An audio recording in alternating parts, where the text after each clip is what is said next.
Hey everybody, welcome to another episode of The Rundown.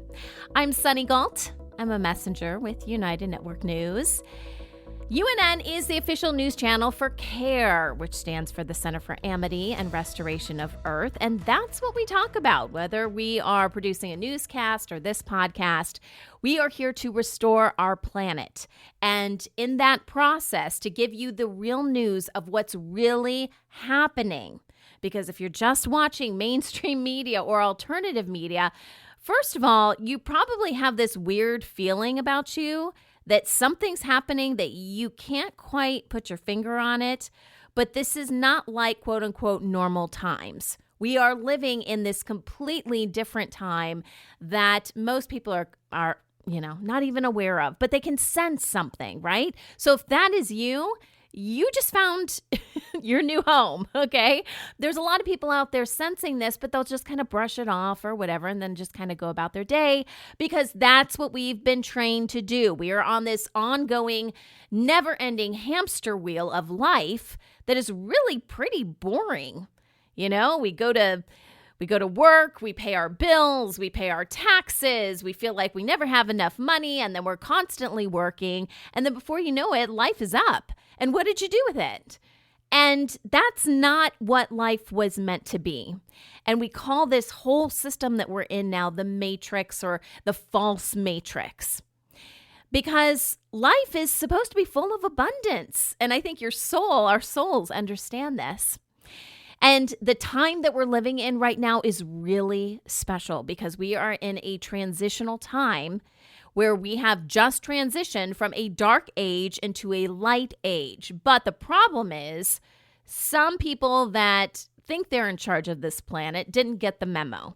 And they are still running on instructions from a dark age, which is not good for humanity. And they're doing a lot of things. They're causing wars, famine, fake pandemics in order to fulfill this plan that was part of the dark age. So what we do is through our newscast as well as this podcast, we give you a breakdown of what's really going on here. So our newscast is released through our online distribution platform at unitednetwork.tv. It comes out every Monday, Wednesday, and Friday. It's usually, between an hour and a half, 2 hours long. And then if you want more information on that, go to unitednetwork.tv. But what I like to do is create this podcast for you guys because most of that content is behind a paywall. But the information that we give out is so important, and that's why this podcast exists.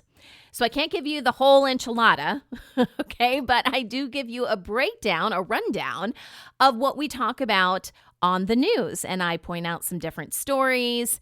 And then we have our world situation report, which really gets into the nuts and bolts of stuff that you would swear you were watching a Star Trek movie.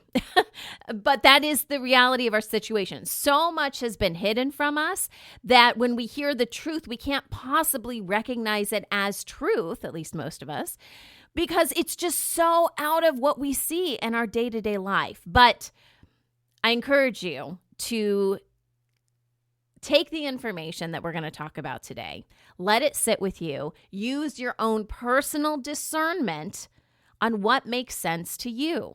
There may be some things that don't make sense. Just put that to the side for now and keep coming back because it may take a little bit of time. There's this thing called cognitive dissonance that settles in when we hear stuff that is contrary to what we thought life was like. So if that's you, it's okay. I want you to think critically. I want you to ask questions. We should never, and this is what got us into this mess in the first place, do not just believe someone because they are on TV or on the radio or even have a podcast telling you something. You have to think for yourself. You have to use your discernment. It is your built-in lie detector. And for so long, we were programmed for so long that our little lie detector wasn't working very well. But we've done a lot of clearing and cleaning, and now it's stronger than ever. You should be able to access that. And the more you do, the stronger it will become.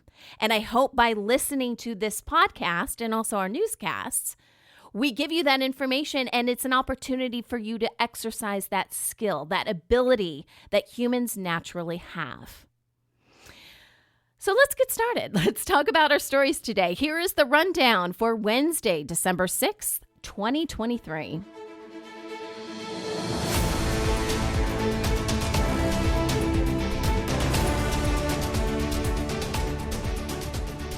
Our newscasts always kick off with our field messenger reports. Field messengers, you can kind of think of them as reporters, but these are everyday people just like you and me. You know, they put their pants on one leg at a time. They don't have any official training, but what they do have is a passion and a love for their community. And they share with us what's going on. And some of the pieces are more newsy, quote unquote newsy. Some of them are more about their community. Some of them are about sustainability, growing their own food, you know, doing a lot of different things. And so there's kind of a theme today. I noticed our team was putting stories together. And today our theme is about growing food and becoming healthier as a result. So we've got two stories that I want to share with you guys today. Before I get into those, though, if you are interested in becoming a field messenger, go to the news portion of our website, which is unitednetwork.news. And on that site, we put up a lot of our written stories that we do. There's also some links to our field messenger reports and information about how you can become a field messenger. There's literally a tab at the top called Field Messengers. Click it, and it'll have all the information that you need. So our two stories from today's newscast are, the first one is about seedlings, and this comes to us from our field messenger, Anna, and Anna's in New Zealand. And there is a greenhouse near where Anna lives, and I believe it's called Tipu Greenhouse, and they grow seedlings for the community. Actually, they do a bunch of different things, but that's kind of how this started. They're also basically a place where people can grow their own food. So if you have determined you can't do that at your place for whatever reason, you can actually grow food at their place as well. They also give away food to food banks and do a lot of great stuff, a lot of workshops and just general education, but it's all focused on seeds, right? And getting nutrition, you know, just by growing things on your own. And this is a huge transition that we're going to start to see. We will probably see a lot of grocery stores and national chains start to fold, start to go under. And that's actually a good thing because you're not getting the nutrients you need to survive as a human from these places. And that is intentional. And it's not necessarily the corporations. I mean, they're kind of part of it, but you know, when you go to your grocery store, it's not like the person at the checkout has any idea that this stuff is going on, okay? They're just trying to make a living just like you and me.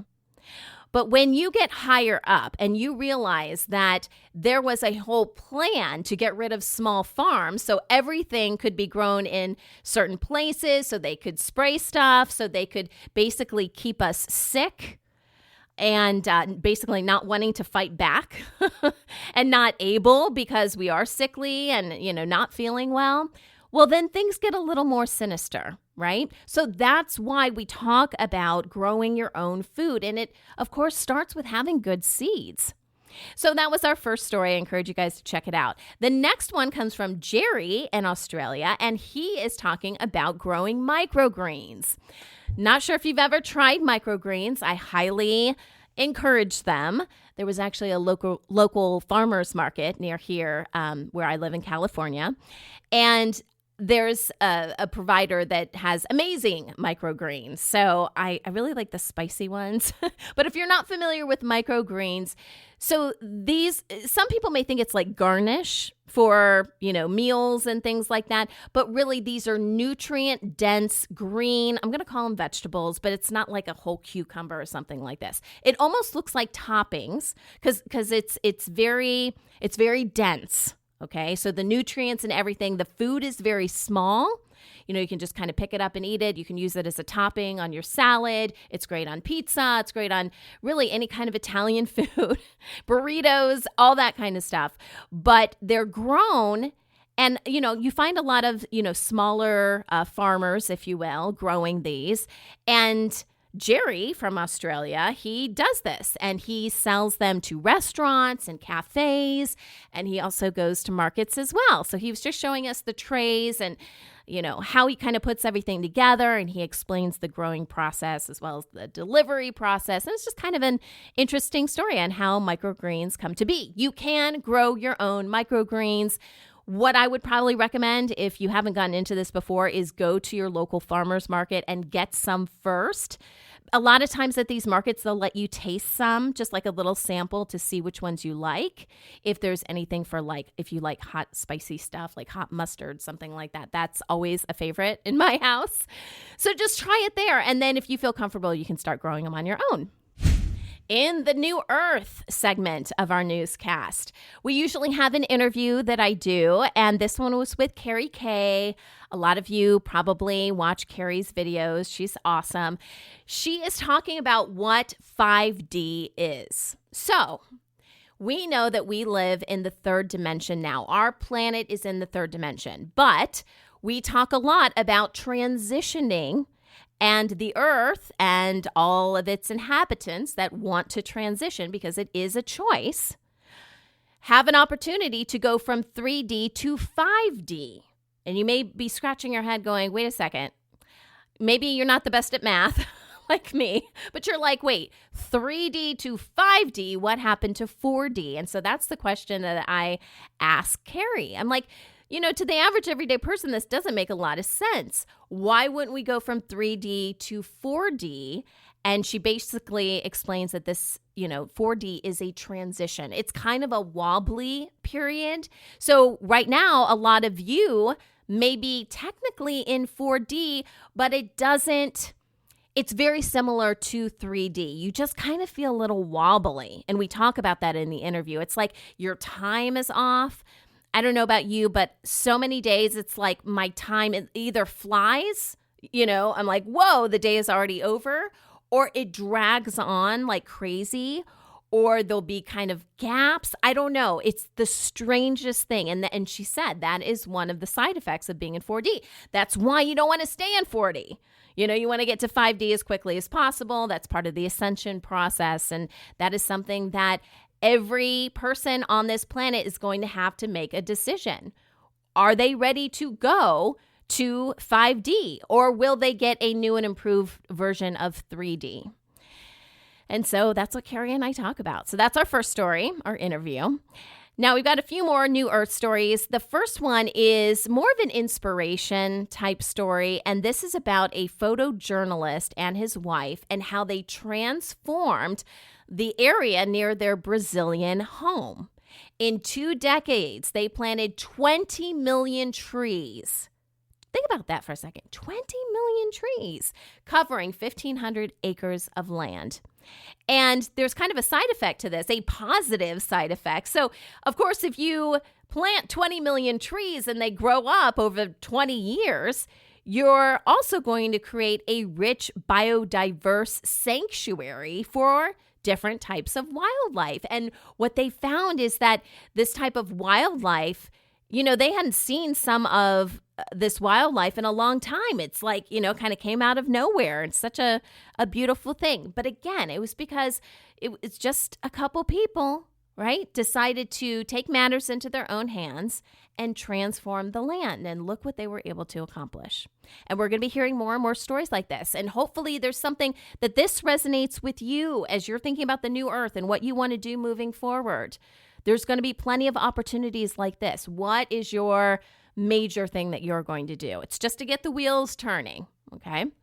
We also talk about wildlife conservation, which is kind of the previous story, but we're extending that. So in South Africa, there is an all-female anti-poaching unit that was established in 2013. And they are extremely successful at what they do. So poaching, killing animals and, for whatever that's on the animal that you want. This happens a lot with elephants, and in their area, it's more about the rhinos. So they have been able to successfully reduce local poaching for rhinos. And they call themselves the Black Mambas, which is actually named after an African deadly snake. But of course, they've been doing this a while, since 2013. And here's the interesting part. They go out there, they patrol 49,000 acres. It's like a reserve in their area.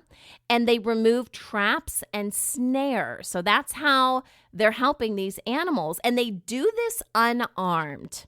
So obviously, people that are trying to poach these animals are going to be armed. So you may think, why would they do that? They're out there, unprotected when there's these other people with guns or whatever they're using. But they actually said that helps them, because they don't get a lot of friction, from any kind of encounters or anything like that, because they are unarmed and it's working for them. So kudos to them. And then our final story as part of the New Earth is about this really great design creation from this architect. He's an architect / artist in Croatia. Now, there is a city called Zadar in Croatia, and this architect created a 230-foot-long music sea organ. So when we showed this on the news, this is really more of a visual thing, and we also played it so you guys can hear the sounds that the organ makes. This is not a normal organ. If you've ever been in a church or, something like that, that's not what we're talking about here. It looks like a floating platform on the sea. And what's underneath it is what's really important. So there are 35 organ pipes, and each are tuned into a different chord, and they're hidden within the steps leading into the Adriatic Sea. So, obviously you need an architect to create something like this, right? And the music is made by the waves and the wind interacting with the pipes. So, this is I view this as just appreciating our planet and not thinking that we have to have something that is powered by electricity or whatever to create beautiful music. Why can't we let nature, take a cue from nature? And that's exactly what this architect did. So check out the story and listen to the beautiful music sea organ. In our regional news, so these are stories that we've selected that impact the people, okay? There's a lot of news out there. You may find some of these stories in mainstream media. We specifically do not talk about government or government talking heads or non-governmental organizations, because they truly, what they say, what comes out of their mouth does not mean anything, okay? So we don't waste our time with that. But if there are stories out there that are going to impact the people, that are going to directly have an impact on your life, if you're in that area, then we talk about it, okay? So I've got a few stories I want to share with you today about what's happening in the world. The first is with a Swedish bank. And I'm not going to use my Swedish accent with this. I'm going to do a very American accent. Bankpikte, okay? And it's been determined that they have helped U.S. clients hide $5.6 billion from the IRS, the Internal Revenue Service here in the U.S., between 2008 and 2014. And they did this through different means. So they would conceal accounts, and they would also set up offshore entities for businesses that weren't really doing anything, right? And the whole process was to avoid taxes. Now, you know that they're not doing this for the average everyday citizen. And the article and the story that we shared really didn't go into who their clientele was, but you better believe that this is the elite, the quote unquote elite people in the U.S. that, understand how the whole system works. This is not your average everyday Joe, okay? But it produced a tax shortfall of $50.6 million. So what I find interesting about this is that I don't believe for a second that at least the heads, up of the IRS didn't know about this. We've been talking a lot about governments around the world not having any money. I wouldn't be surprised at all if this was kind of negotiated behind the scenes, because if the government has no money, the government is going to try to find money in order to fund itself. So I don't believe that this is like, oh, wow, how did this happen? Like, come on, we're smarter than that. I just think they need money, and they probably negotiated with the bank on something to get something. So the bank agreed to pay $122.9 million and cooperate with future investigations. The prosecution, and this is another red flag, the prosecution was delayed for 3 years, and it's going to be dismissed if the bank cooperates. So I highly doubt they're going to be going after these individuals. I mean, we'll see. But, the elite take care of their own. But I think this is a testament to the government needs money. And they're starting to kind of turn on their own in order to get it. Our next story is about South Korea and their creation of child-free zones. So these are public spaces that are now being declared kid-free. So you can't take your kids there. And they claim that it's to prevent disturbances, ensure safety, and avoid property damage. But critics are saying, what you're doing here, this is just hurting parents, and it's depriving kids of learning social behavior, which as a parent of 4 kids, I get, right? How are kids supposed to understand what to do if we can't show them? And it's also just alienating our children and making them feel bad. And, oh, no kids, and, with the big X, right? Which doesn't seem right. I mean, our youth are beautiful. I mean, my kids kind of drive me crazy sometimes, but I know that they're beautiful and they have beautiful minds. And especially the youth nowadays, they have come in, I'm telling you, they have come in with different souls. They are ready for restoration. And I know sometimes when I'm talking to my kids, it's like they're on a different wavelength, which is beautiful, but they view the world totally differently. So this is depriving this group of individuals, these young people, from experiencing, being part of, the social world, if you will. Now, what's interesting about this is South Korea currently has the world's lowest birth rate. Birth rate. I don't know about their birth weight, but their birth rate is really low. And this kind of goes along right with it, right? It's like they're trying to phase out children. Maybe they realize that these souls are here for restoration and, they're trying to cut it out. I don't know what's going on over there. But the other interesting thing is this is leading to other exclusions in the country, like no study zones, which I don't know, does that hurt students? No teenager zones and no couples zones. So don't hang out as a couple, don't be a teenager, and don't study, don't learn. What message are we trying to send people here? And it also just causes, when you separate people in these camps, it just causes animosity and people, internal fighting and things like that. So overall, bad idea, South Korea, bad idea. And our final story is about the U.S. and college enrollment failing. Now, what I mean by that is college enrollments in the U.S. are seeing a steep decline. This started with COVID. More people are opting out of 4-year degrees.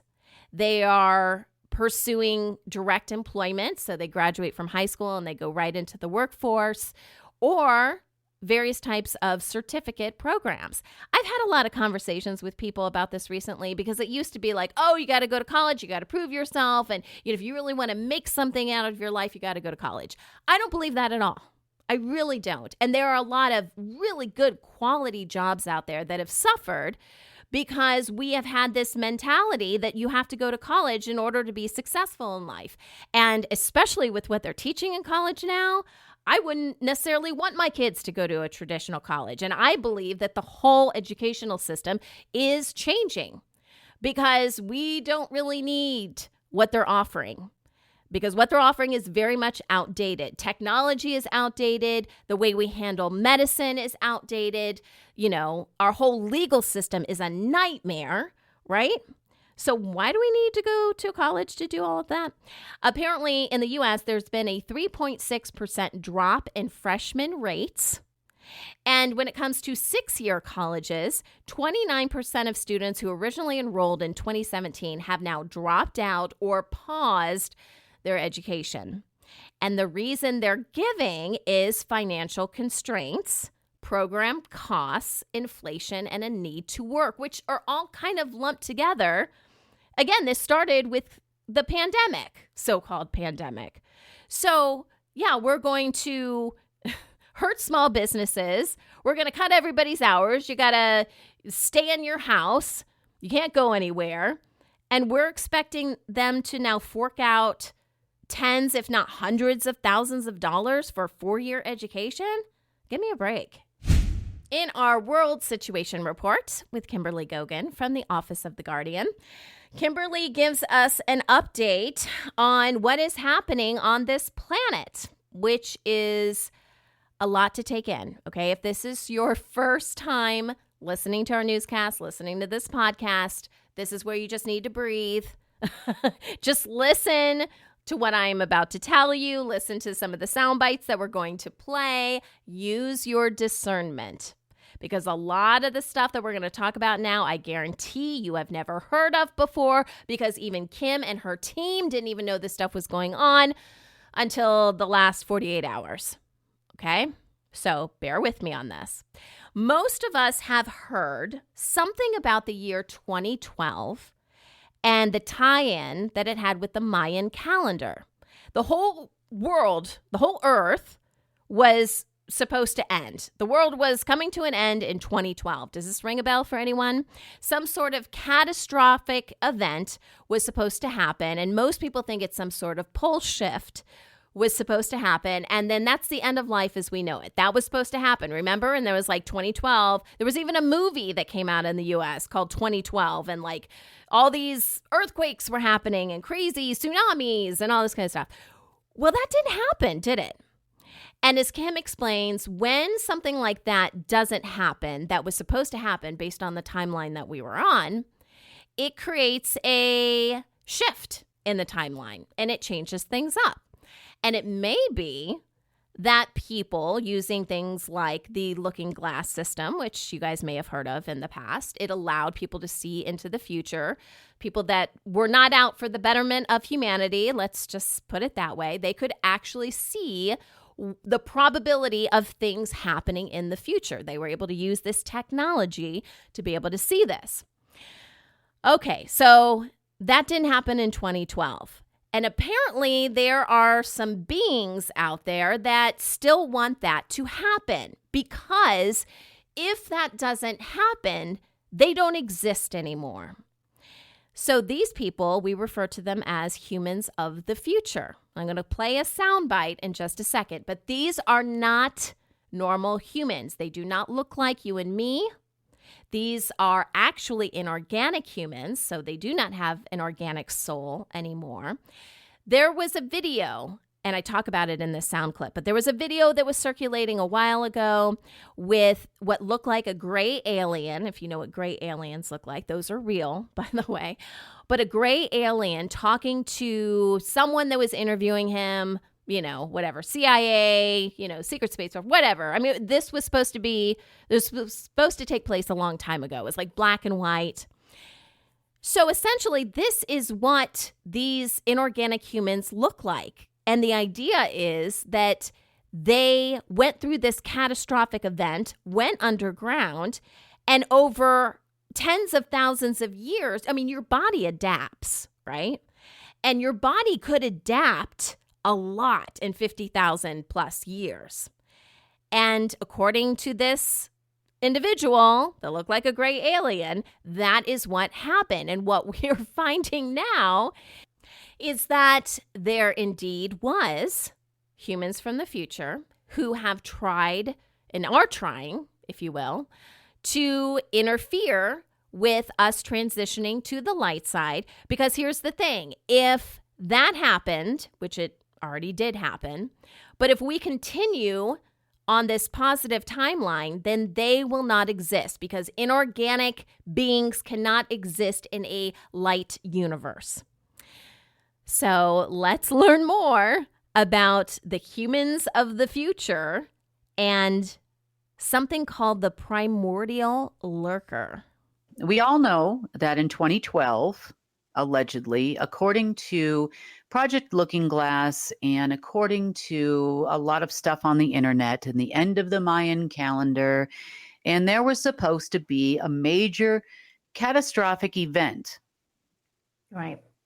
Floods and tsunamis and earthquakes and all kinds of things were going to take place to the point, pole shifts. We hear about it in the, alternative media. We're all going to die all the time. Mm-hmm. Now, when an event doesn't actually take place, that throws off a timeline. That throws them off course because they don't understand what happens. Now, in Project Looking Glass, there were a lot of aspects to it, and I'm going to talk about it for a reason. Project Looking Glass foretold of future events. It was run by psychics, meaning people that exhibited psychic powers, remote viewing, special skills to begin with, and then they threw them into the project in which they could actually not only see future events, but they could also manipulate future events.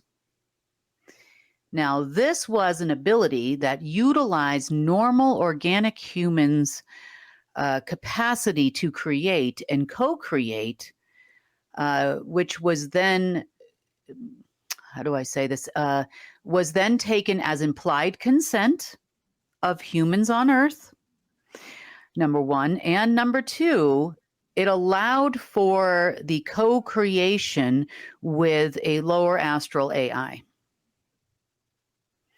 So it was a lot more detrimental to us in the past and in the future, as the dark ones, you would say, the ones that worked in the underground bases, created various events throughout history. But they were unable to create this catastrophic event, this pole shift, try as they might have. But they're still hoping, or something is still hoping, to create this catastrophic event. Now, the secret space program we know and have heard of on the internet about them talking to lower astral beings, having communications, having people go back and forth. And we've talked about humans of the future. Mm-hmm. Well, in the catastrophic timeline, we did have humans of the future, which looked nothing like you and me. Okay. They looked very, very different. They had adapted to life in darkness, meaning total darkness. They say in some alternative media channels that we looked like gray aliens, what you would see if you look up gray aliens. So there is a video, and you've probably seen this, Kim, of supposedly something that looks like a gray alien saying that he was from the future and that he came back. He was talking, I don't know, someone was interviewing him, I assuming like a 3-letter agency or somebody like that. And I'm wondering if it's somehow connected to this, because everyone's like, oh, that's fake, that's fake. But he said he was a human from the future, but he looked like a gray alien. Right. Now, in this alternative timeline, a group of inorganic humans, so these were not organic humans that all of a sudden started looking like gray aliens. They were inorganic humans that managed to survive, and, because they were not here on Earth, in the lower astral to create after the catastrophic event. And when they say they lived underground, because this is part of the story that they tell on the internet, they lived underground, they don't mean, they drilled a hole and made a, underground dump or something like that. They mean deep, deep, deep underground. Yeah. So these humans, once they saw that the catastrophic event did not take place in a different version of Project Looking Glass, so they also could see into the past, present, and future. They created a splinter off of the timeline, the dark timeline in the Dark Age, and to where we could veer off at a future point. Okay. And then they could continue to exist.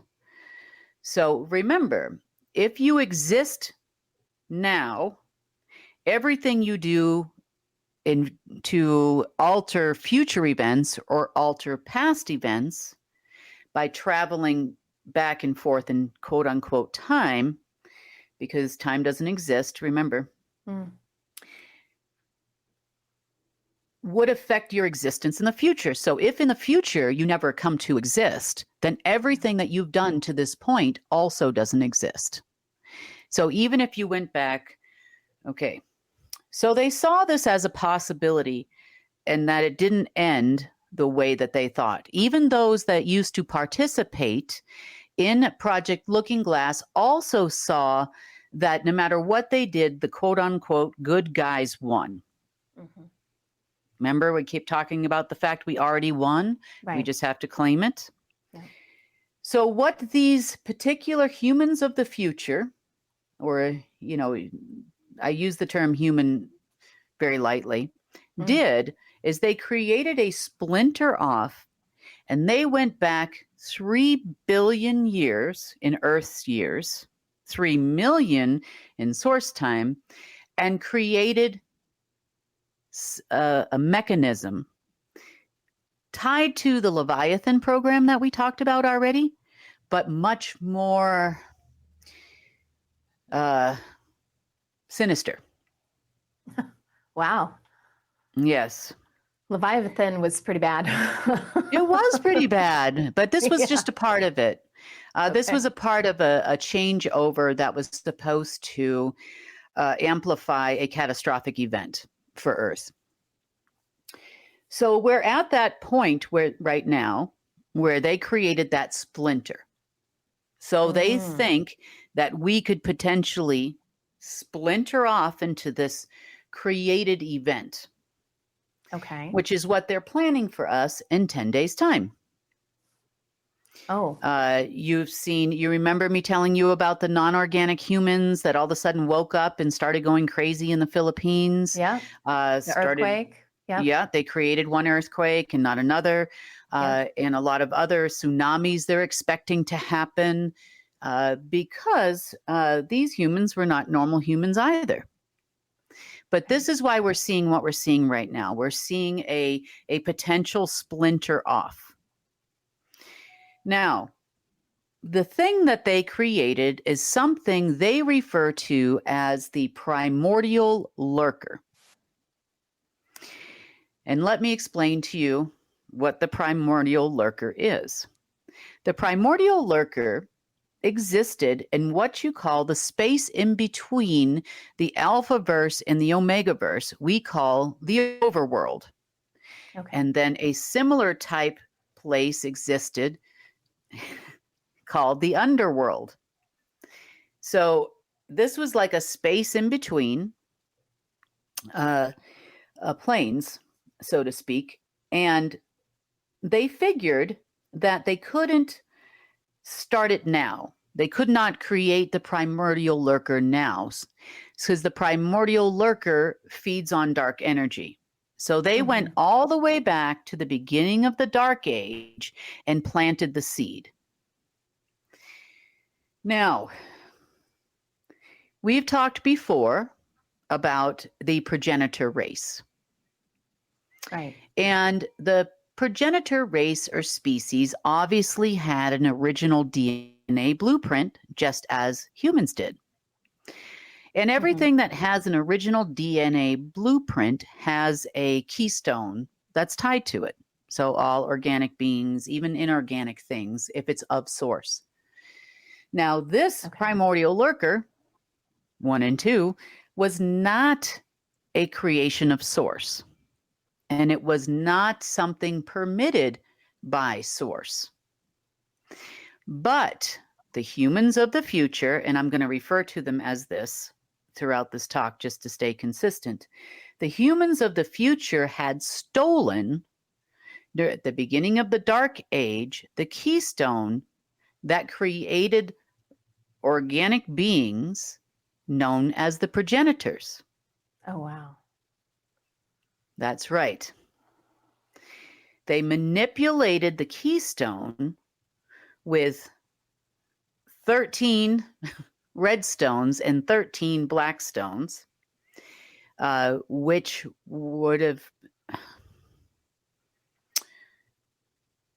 allowed for the beginning and the seeding of the creation of the primordial lurker. Now, the ultimate end goal of having a primordial lurker in existence, both in the underworld and the overworld, was to actually replace God, to replace source and anti-source. Because they saw at some point in time all of the things that we are talking about now, that source. We went into the light age. They saw that anti-source merged back with source and it became one again and all light. They saw all of these things happening and they felt betrayed by source itself. So they started this at that time because it needed to grow. Okay. Does that make sense? So it had it was, for lack of a better term, we talked a while back about divine intervention AI. As above, so is below. That means whatever source did, anti-source could do, and vice versa. And the same was created for the primordial lurker, but the primordial lurker was a replicator. It had a replicator program. So it would act as if source, it would take instruction sets from the actions of source and anti-source and start building upon itself until it became huge.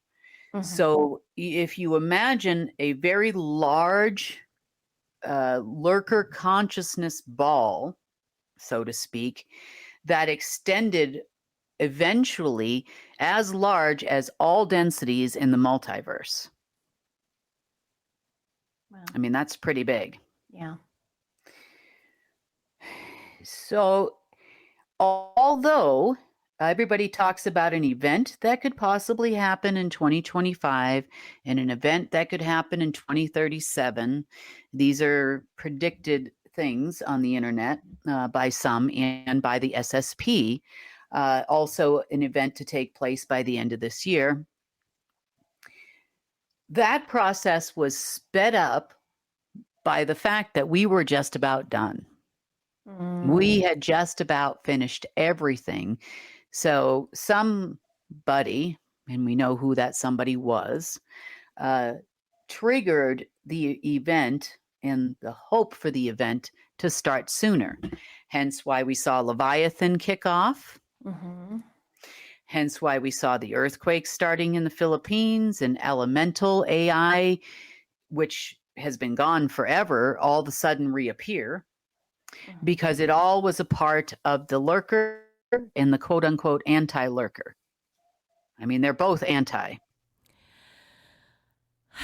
Just when you think you've gotten rid of all the craziness on this earth and dealing with crazy humans, now you have to deal with humans of the future that want to mess with the planet because they're not going to exist if you continue on your light timeline. So there you go. That is what they were trying to do. And it explains what we talked about in our last podcast episode, where we were talking about the Philippines and the earthquake and the Leviathan program. All of that is part of this. So it's all connected. We just didn't know how far the rabbit hole went. So now let's talk a little bit about Mr. X and Planet X, which again are still part of this whole system that is connected to the Primordial Lurker. And also we're going to talk about 10 Days of Darkness. So anyone that's following the white hats out there, you've heard of 10 Days of Darkness. They've been touting this for 3 years now, but it's not what you think. It's much more sinister. Mr. X. Now, very similar to the video you described earlier, the SSP was having conversations with a human of the future. Okay. So they were actually having conversations with a few different versions over the last several years. And they know this person as Mr. X or X. And X was one of the original participants and creator of the Lurker, the false light. X explained to them, not that they had a Lurker, but there would be a new source. And the source was going to be of light. And the source would give you power. Remember, everything that's black is white, everything that's white is black. And X, until about 3 to 6 months ago, was giving them information on tools that they could possibly use to defeat me. She is bad. She is going to stop this from happening. Humans will not survive if you don't do this. It's about the survival of the species. Remember Mr. Winston Wu and all the others? Everybody listened to X. And they actually refer to him as X. X described new technologies, ways of hacking systems, ways to bring about the Primordial Lurker to take the place of Source. And they all bought into it. So to go back to Leviathan for a second, all of these people that these things tried to crawl up in agreed, whether they knew it or not, to take a part of the light. To take apart the light. To be a part of the new light program. Oh, okay. Okay. Lurker. Yeah. Unbeknownst to them, it's the Lurker. Okay. So, sorry, to take a part of the light. I don't speak English today, so if you have to translate, just feel free to do so. It's, so to take a part of the new light, the light is coming and we agree to be a part of the light. This includes members of CyberLife military, Monarch military, Mobius military. They were all involved as well. So the idea behind the program in getting all of these people to consent to it was they would create inorganic humans out of organic humans. Now, there's another part of the Primordial Lurker. Remember, the Lurker was to mimic God's creations. So to go back to our history of the universe and its creation, light and dark was created. Meaning, you had source, and the first thing that splintered off was anti-source. And the Omega verse was created, and the Alpha verse was created. The first being to ever come into existence on this side of the universe was Earth. Remember, we're called Keystone Earth for that reason. Right. And the original DNA blueprint of the multiverse is housed here, and all of these types of things. So in order for the Primordial Lurker, it did split. Primordial Lurker and anti-Primordial Lurker. Now, the next thing it created was a planet called Planet X. There's a theme here. I'm seeing a theme. Planet X. Yes, yeah. Planet X. And Planet X held all of the same keystone machines and the original DNA blueprint for the new multiverse controlled by Lurker and anti-Lurker. Okay. Yes, remember, it mimics creation. It was created for that purpose on the side of Mr. X, et al., humans of the future. Wow.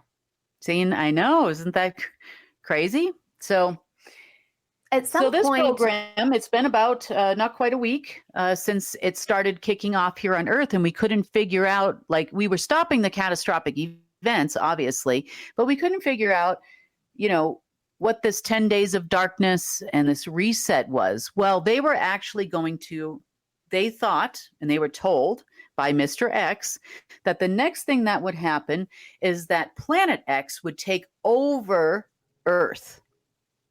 okay. And since Planet X is darkness,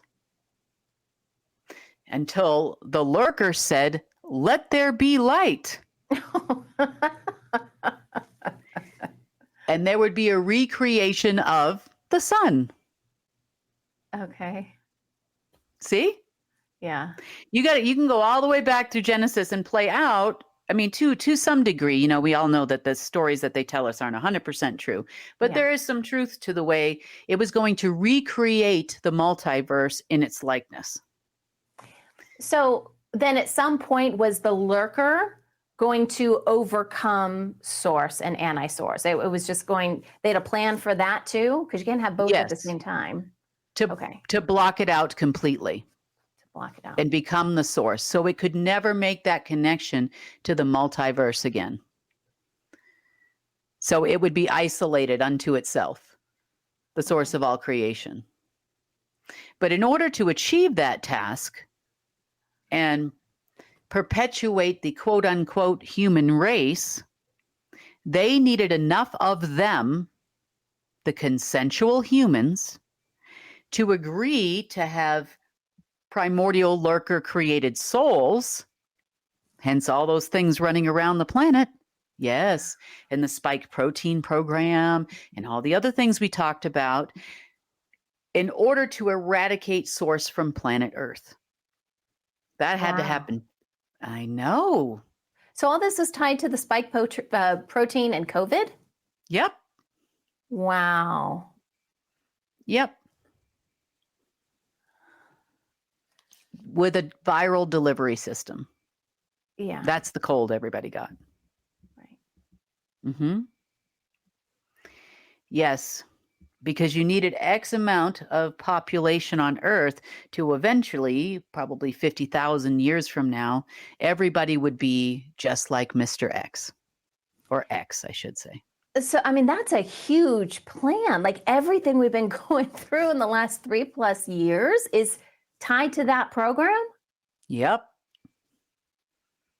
And it's so that these beings could have a future. I mean, this is what I don't understand, because even if they didn't exist as that being, wouldn't they, or they have inorganic souls, so they wouldn't exist at all. So it's not like they'd be reborn as something else.